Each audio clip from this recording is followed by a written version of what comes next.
Il était une fois, dans un petit village niché entre de hautes montagnes, deux enfants nommés Emma et Léo. Une nuit, Emma et Léo ne pouvaient pas dormir. Ils avaient essayé de compter les moutons, de se blottir sous leur couverture douillette, mais rien ne fonctionnait. Ils se sont levés de leur lit, ont ouvert la fenêtre et ont regardé dehors.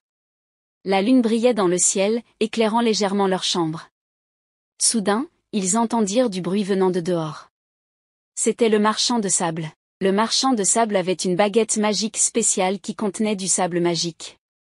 Il en jetait un peu sur les paupières des enfants pour qu'ils rejoignent le royaume des rêves. Emma et Léo étaient ravis de voir le marchand de sable en action, mais ils n'avaient plus de sable. Le sable magique était caché dans une grotte mystérieuse, et il était difficile d'y accéder. Les deux amis ont ressenti de la compassion pour le marchand de sable et ont décidé de l'aider. Ils ont enfilé leur manteau, attrapé une lampe de poche et se sont précipités hors de la maison. Guidés par le marchand de sable, ils ont grimpé jusqu'à la montagne et sont entrés dans la grotte. La grotte était sombre et pleine de mystères. Ils ont marché prudemment, éclairant leur chemin avec la lampe de poche. Soudain, ils ont découvert une source de sable doré qui brillait d'une lueur magique.